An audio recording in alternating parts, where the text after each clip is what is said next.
All right. When will DOT take off? Well, let's answer that question now. And the short answer is that right now there is absolutely nothing holding it back. The fundamentals, the technicals, I'm looking at the daily chart right now on Polkadot. Since we closed above this range from about 7.2 to 7.5 roughly, which was a range that had kind of served as support and resistance over the past few months.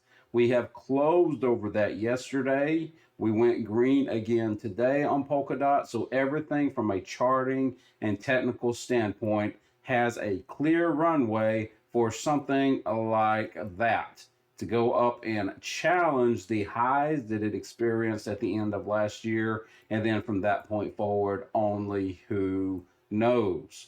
Now, if you are a dot holder, you do remember the days of being down around 3.6 back in October and experiencing a fantastic run up almost up to 10.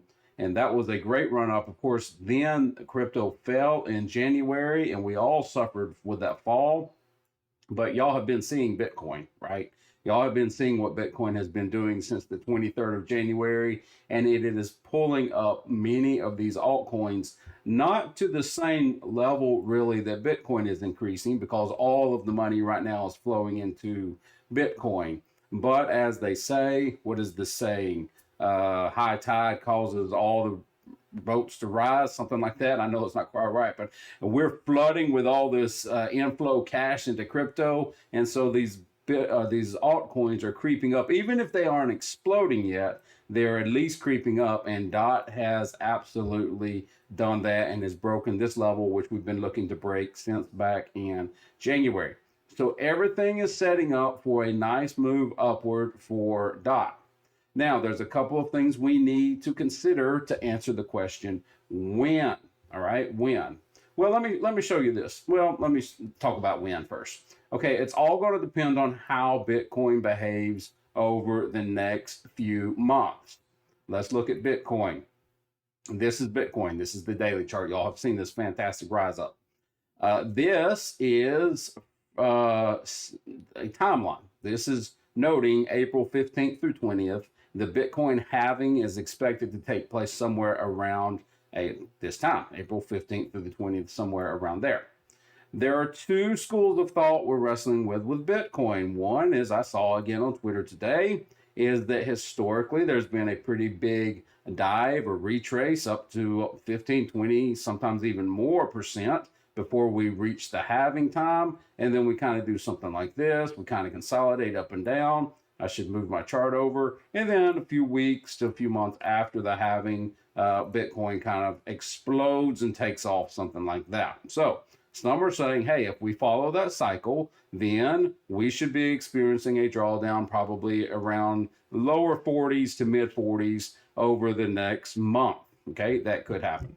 That is historically how the halving has happened. Of course, if that happens in Bitcoin, Dot's going to do something similar, I imagine. You can't say it's going to do it exactly. And Dot may be one of the altcoins that absolutely takes off in the face of Bitcoin falling. But that would be an edge case if that happens. So if Bitcoin does what we just talked about, you could expect something like that for us to dip back down into the sevens and might go down to the 6.5s, kind of where we were. Maybe not this low, but somewhere around this area before following Bitcoin on up. So if Bitcoin does that, you might have to be a little bit more patient if you're holding DOT or really any coin, because Bitcoin is 50% of the total crypto market. So whatever Bitcoin does affects most other coins.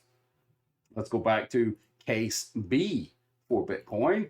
Others are thinking, look, we've never had this amount of institutional inflow caused by these ETFs that were approved back in January before a halving. And the fact of the matter is, supply is way less than demand. Demand is sucking up the Bitcoin supply, which is causing this incredible run up that we've seen since January. And there's some numbers to prove that from all this institutional inflow that we have been seeing over the last few weeks. And let me see if I can find it. Okay.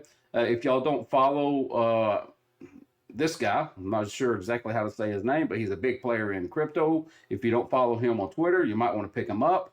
He said this was a tweet back on the 14th, there was $631 million of net inflows into the spot Bitcoin ETFs yesterday. That is 14 times more demand than the network produced in the same day. So there was $631 million of Bitcoin being bought through these ETFs in one day, and the miners were only able to produce less than 10% of that inflow. So what happens when you have one person, you're selling a single car, let's say, and there's 14 people standing there in your driveway to buy it? What are you going to do? You're going to increase the price. Why? Because you have a limited supply and there's a ton of demand, people wanting that car, so you're going to raise the price. That's what's happening with Bitcoin. $631 million of inflow coming in, and there's just not enough supply to be bought, really. Here's another tweet. BlackRock has raised $5 billion in their Bitcoin ETFs in less than 5 weeks, back when the ETFs were approved. 80% of the Bitcoin in circulation hasn't moved in the last 6 months. And why would you? That means 80% of Bitcoin has been held over the last 6 months. Of all the Bitcoin in circulation, there's only 20% that has been bought and sold in the past 6 months. So BlackRock has sucked up 2.5% of all the tradable Bitcoin in 5 weeks. There's just not that much available Bitcoin to be sold for all this money coming in at the current price, and that's why the prices keep going higher and higher. So my long roundabout way of saying this is, some are saying Bitcoin's not going to stop before halving, and that these institutional investors are going to keep causing price to go up. Some are even saying up to 60,000 before the halving, and that we're not going to get this drop like we talked about in the first scenario. Well, if that happens, consider yourself ready in DOT. Why? Because if that happens, any altcoin candidate is a candidate to be picked up and skyrocket at any point. We've already seen it. So DOT might do something like this. Okay? Could do something like that. Or it could do what VET did last night. That. Right? VET has increased 40 to 50% in the past 2 days, simply because, I don't know why VET in particular, but simply because it's a top 50 market coin cap. It's got a lot of money in it, and people came and put more money in it. And like I said, DOT and all of these other altcoins are available and are candidates to skyrocket at any second, as long as Bitcoin keeps getting pushed up. It could be today, it could be tomorrow, it could be next week, it could be next month, it could be in 2 months for any of these coins to do this, including DOT, and just to go 40, 50% bonkers in one day, or let's say a week, and that can happen. So is DOT ready to moon, as they say? My answer is, it is a candidate to moon at any time. There are other altcoins that are candidates to moon, but the fundamentals look good. The technicals look good. Everything is looking just fine. Let me see if I can find DOT. I'm curious how high. Polkadot number 13. Perfect. Could absolutely take off at any second. It's a quality coin. It's got plenty of available money behind it. At any point, DOT could go. So we just wait. We find out what happens with Bitcoin. We hold patiently, and we are ready to reap the rewards. If you are a Polkadot holder, you should be excited about what's coming up. All right, that is a fun video to make. We'll watch crypto together. Y'all take care, be safe, and come back.